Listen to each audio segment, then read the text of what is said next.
Viewers just imagine हमें पहली बार aliens के होने का सबूत मिल जाए। और अब तो एलियंस ने अपनी एडवांस टेक्नोलॉजी हम इंसानों को भी प्रोवाइड कर दी थी, पर उन एडवांस एलियन के साथ ये रिलेशन कितना खतरनाक साबित होगा इस बारे में तो पता करना पड़ेगा।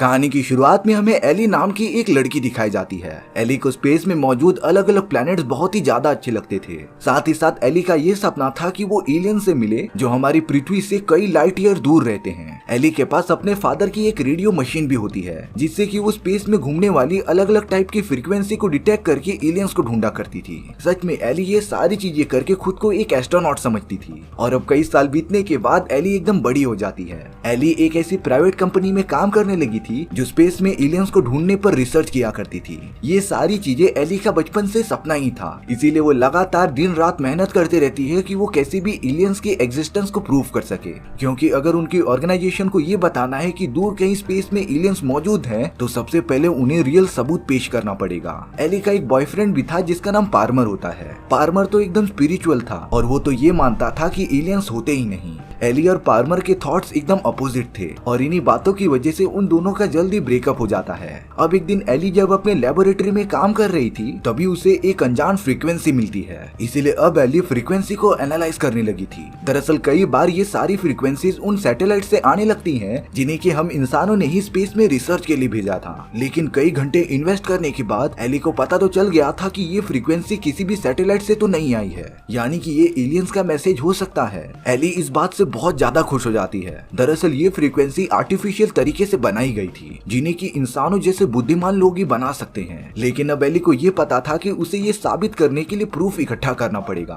तो वो बिना टाइम वेस्ट किए अपने काम में लग जाती है। अब अगले दिन जब एली के कंपनी के सीईओ को ये पता चलता है कि उनकी कंपनी एलियन रिसर्च पर ज्यादा फंड दे रही है, तब वो एली के टीम की फंडिंग रोक देता है। एली तो इस बात से बहुत ज्यादा नाराज हो गई थी और अगर एली की टीम को फंडिंग नहीं मिली तब वो अपना ये रिसर्च आगे नहीं बढ़ा सकती थी। एली तो फंडिंग कलेक्ट करने के लिए अलग अलग बिजनेसमैन के पास जाने लगी थी, लेकिन एली के इस आइडिया से ज्यादा कोई राजी नहीं होता। लेकिन बहुत ट्राई करने के बाद एक बिजनेसमैन रेडी हो गया था उसके इस प्रोजेक्ट पर इन्वेस्ट करने के लिए और अब एली को फंडिंग मिलने के बाद उसका रिसर्च वापस से स्टार्ट हो जाता है। एली तो बहुत ज्यादा मेहनत करना स्टार्ट कर देती है। अब एली को अपना रिसर्च कंटिन्यू करते हुए पूरे 2 साल बीत चुके थे। इतना टाइम बीतने के बाद तो एली को लग रहा था कि उसे कोई भी रिजल्ट नहीं मिलने वाला, पर तभी एक दिन एली को बहुत सारी फ्रीक्वेंसीज मिलती हैं और ये फ्रीक्वेंसीज तो लिटरली एलियंस की ही थी जो हमारी पृथ्वी से 30 लाइट ईयर दूर वेगा नाम के प्लेनेट से आ रही थी। सच में एली तो बहुत ज्यादा खुश हो जाती है और अब वो अपनी पूरी टीम के साथ फ्रीक्वेंसीज को अच्छे से एनालाइज करने लगे थे।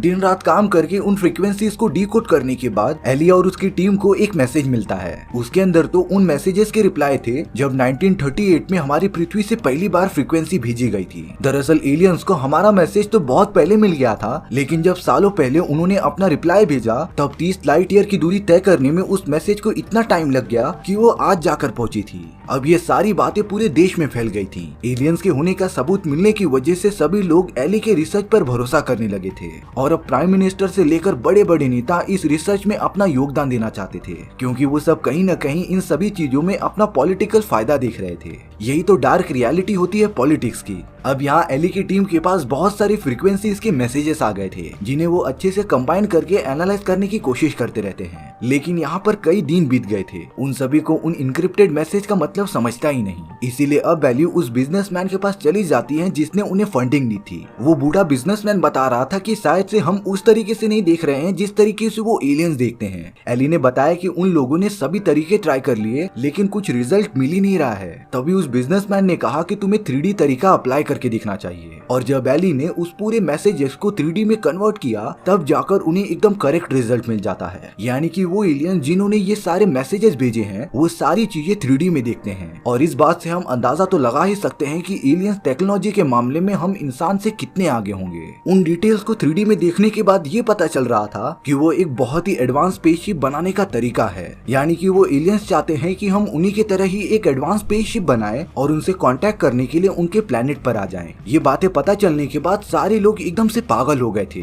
बड़े बड़े प्राइवेट ऑर्गेनाइजेशन एली के इस रिसर्च के लिए फंडिंग देने के लिए रेडी हो गए थे और अब गवर्नमेंट ये डिसाइड करती है कि वो जल्द से जल्द इस स्पेसशिप को बनाकर रेडी कर दे। इन्हीं सारी बातों के बारे में डिस्कस करने के लिए उनकी एक मीटिंग भी बैठती है और अब जल्द से जल्द गवर्नमेंट वालों ने स्पेसशिप को बनाना स्टार्ट भी कर दिया था। लेकिन अब यहाँ एक प्रॉब्लम खड़ी हो गई थी। बहुत सारे लोग ऐसे थे जो ये समझ रहे थे कि गवर्नमेंट फालतू में एलियन प्रोजेक्ट के ऊपर इतना पैसा खर्चा कर रही है, क्योंकि ये सारा का सारा पैसा जो गवर्नमेंट इस रिसर्च में डाल रही थी वो मेहनत से काम करने वाले सिटीजन्स का था। इसीलिए वो सारे लोग गवर्नमेंट के इस डिसीजन से एकदम अगेंस्ट हो जाते हैं। उन्होंने तो शहर में बहुत सारे दंगे भी कर दिए थे और अब कई महीनों के बाद गवर्नमेंट ने उस स्पेसशिप को रेडी कर भी लिया था, लेकिन उसमें सिर्फ एक ही एस्ट्रोनॉट के बैठने की जगह थी। इसीलिए अब उन्हीं का एक एस्ट्रोनॉट उस स्पेसशिप में बैठने की ट्रेनिंग लेने लगता है और अब आखिरकार वो दिन आ गया था जब हम सब उस एडवांस स्पेसशिप का यूज करते हुए एलियंस तक पहुंच जाएंगे। लेकिन जब लॉन्च का टाइम होता है तब कुछ टेररिस्ट ऑर्गेनाइजेशन ने उस स्पेसशिप में बॉम्ब लगा दिया था, जिससे कि एस्ट्रोनॉट के साथ साथ सभी चीजें डिस्ट्रॉय हो जाती हैं। ये न्यूज फैलने पर सभी लोग बहुत ज्यादा डर गए थे। लेकिन यहाँ पर एली दुखी हो जाती है क्योंकि उसने अपने प्रोजेक्ट में बहुत ज्यादा मेहनत की थी और अब वो फिर से कभी भी एलियंस के बारे में पता ही नहीं कर पाएगी। एली अपने उसी बिजनेसमैन के पास चली जाती है जहाँ पर उनकी पूरी टीम ये बता रही थी कि इन सारी चीजों का अंदाजा उन लोगों ने पहले ही लगा लिया था। इसीलिए उनकी टीम ने एक बैकअप प्लान के लिए एलियंस के मैसेजेस का यूज करके चाइना में एक दूसरा स्पेसशिप जनरेट कर लिया था।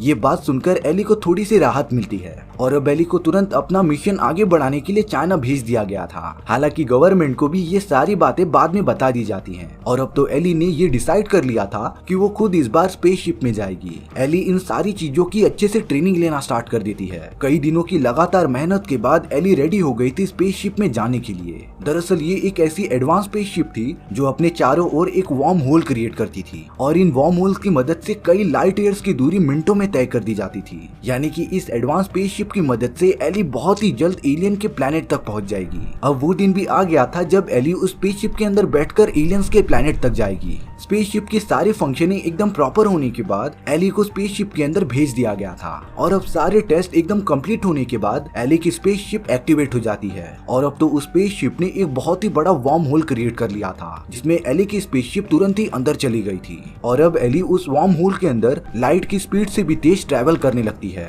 सच में एली को कुछ भी आइडिया नहीं होता कि वो कहाँ पर जाएगी, लेकिन अब कुछ ही मिनटों के बहुत ही फास्ट सफर के बाद एली यूनिवर्स के एक अलग ही छोर पर पहुंच गई थी। एली जब थोड़ा कंफर्टेबल होकर बाहर देखती है तब उसे वहाँ पर एक अलग ही सोलर सिस्टम दिखाई दे रहा था। उस जगह पर तो एलियंस का वेगा प्लैनेट भी होता है जहाँ से उन सभी को फ्रीक्वेंसीज मिली थी। एली को यकीन नहीं होता कि ये सारी चीजें एकदम रियल हैं। एली बहुत ज्यादा खुश हो गई थी क्योंकि ये सारी चीजें करना उसका बचपन से सपना था और अब उसका भी नाम स्पेस एक्सप्लोरेशन मिशन के इतिहास में लिखा जाएगा।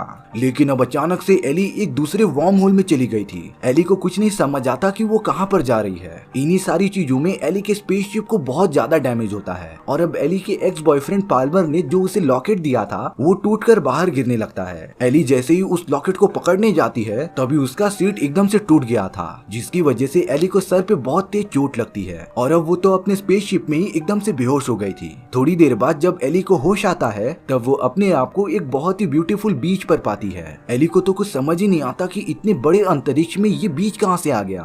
सच में ये सारी चीजें इतनी डरावनी लग रही थी ना कि एली का सर फटा जा रहा था। बहुत ज्यादा ध्यान से देखने के बाद एली को ये बात पता चलती है कि ये बीच वही जगह है जहाँ पर वो बचपन में अपने फादर के साथ आया करती थी। तभी अचानक से एली के सामने कोई चलते हुए आता रहता है और ये और कोई नहीं बल्कि एली के फादर थे। एली तो अपने फादर को देखकर बहुत ज्यादा खुश हो जाती है, लेकिन साथ ही साथ एली को ये अंदाजा हो गया था कि ये सारी चीजें एक इमेजिनेशन है। दरअसल उन एडवांस एलियंस ने एली के दिमाग को अच्छे से पढ़कर ये सारी चीजें बनाई थी। एली क्या सोचती है और उसे क्या पसंद है, क्योंकि एलियंस चाहते थे कि एली एकदम कंफर्टेबल हो जाए और उनसे जरा भी न डरे। एली के फादर जिन्हें एलियंस ने बनाया था वो बताते हैं कि इस पूरे सोलर सिस्टम में अलग अलग प्लैनेट पर अलग अलग एलियंस रहते हैं और वो भी कई सालों से इंसानों से कांटेक्ट करने की कोशिश कर रहे थे। लेकिन अब एली उन एलियंस से ये सबूत मांगने लग जाती है जिससे कि वो अर्थ पर जाकर ये सारी चीजें अच्छे से प्रूव कर सके। लेकिन ये बात सुनकर वो एलियन पता नहीं कहाँ गायब हो गया था और अब उस जगह पर एकदम अनोखी एक्टिविटीज होना स्टार्ट हो गई थी।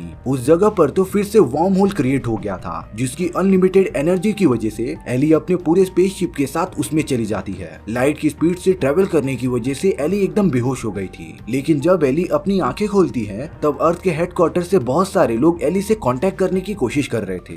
तब एली को यह एहसास होता है कि वो वापस से अर्थ पर पहुंच गई है और अब इसीलिए एली के साथ जो सारी चीजें हुई, एली को उन पर बिलीव करना थोड़ा सा मुश्किल हो गया था। अर्थ पर सही सलामत पहुंचने के बाद एली अपनी कम्युनिटी को सारी बातें बताती है। एली का मानना था कि वो वार्म होल की मदद से एलियंस के सोलर सिस्टम में पहुंच गई थी, जहां पर लिटरली वो एलियंस की बहुत ही एडवांस स्पीशीज से मिली, जिन्होंने अपनी टेक्नोलॉजी के बारे में उसे सारी बातें बताई। लेकिन अब कम्युनिटी के बाकी लोग एली का भरोसा नहीं करते, क्योंकि जिस वक्त एली का स्पेसशिप लॉन्च हो रहा था तब वो अचानक से ऊपर जाकर कुछ ही सेकंड्स में वापस नीचे आ गया, यानी कि एली अंतरिक्ष तक भी नहीं पहुंची थी। लेकिन एली उनसे बार बार कहती रहती है कि वो उस जगह पर कई घंटों से मौजूद थी। एली की इन सारी बातों के ऊपर कड़ी से कड़ी कार्रवाई होती है, लेकिन सारे सबूत यही बता रहे थे कि एली झूठ बोल रही है, क्योंकि उसका स्पेसशिप जब अंतरिक्ष तक ही नहीं पहुंचा तब उसने एलियंस को कहां देख लिया। लेकिन जब इन सारी चीजों के ऊपर डिटेल कार्रवाई होती है तब जाकर कमिटी मेंबर्स को ये पता चला कि स्पेसशिप में जो रिकॉर्डर मौजूद था उसकी रिकॉर्डिंग ड्यूरेशन 10 घंटे की थी, लेकिन एली तो चंद ही सेकंड्स में स्पेसशिप के साथ नीचे आ गई थी। तो ऐसा कैसे हो सकता है कि स्पेसशिप में 10 घंटे की रिकॉर्डिंग मौजूद हो? इन सारी चीजों की वजह से ये केस एली के फेवर में जाने लगा था, क्योंकि ये प्रूफ कर पाना कि 10 घंटे की वीडियो रिकॉर्डिंग आखिर कहां से आई एकदम से नामुमकिन था। और तब जाकर वैज्ञानिकों ने अपना ये कंक्लूजन निकाला कि जिस टाइम पर एली के स्पेसशिप ने अपने चारों ओर वार्म होल क्रिएट किया था, एली तो उस वार्म होल की मदद से कई लाइट ईयर्स दूर एलियंस के पास तो पहुंच गई थी। लेकिन हमारे अर्थ का टाइम सिस्टम थोड़ा सा अलग है। भले ही एली ने उन एलियंस के पास जाकर कई घंटे बिताए होंगे, लेकिन वापस आने के बाद हमारे अर्थ पर ऐसा लग रहा था कि एली ने कुछ सेकंड से बिताए हैं। ये सारी चीजें एक टाइम गैप की वजह से हो रही थी, जो पृथ्वी के टाइम और इंटरस्टेलर के टाइम में मौजूद होता है। इतने एडवांस कॉन्सेप्ट हम इंसानों को पहली बार पता चले थे, और अब यही एक सबूत होता है जो ये प्रूव कर सके कि एलियंस सच में मौजूद हैं। जिसके बाद एली की सारी रिसर्च को अप्रूव कर दिया जाता है। और अब तो एली के पास उसका एक्स बॉयफ्रेंड पाल्मर भी आ गया था, जो एली के रिसर्च का पूरा सपोर्ट कर रहा होता है, यानी कि स्पेस में कहीं न कहीं एलियंस मौजूद हैं। इस बारे में आपको क्या लगता है कमेंट सेक्शन में बताना भूलना मत। और इसी तरीके से हमारी कहानी यहीं पर खत्म हो जाती है। सो व्यूअर्स, आपको अगर मेरा एक्सप्लेनेशन 1% भी अच्छा लगा होगा ना, तो वीडियो को लाइक एंड चैनल को सब्सक्राइब जरूर कर देना, क्योंकि सच में इससे मुझे बहुत ज्यादा मोटिवेशन मिलेगा आपके लिए इसी तरीके की अलग अलग साइंस फिक्शन मूवीज ढूंढ कर लाने के लिए। तो मिलते हैं नेक्स्ट वीडियो में। सी या।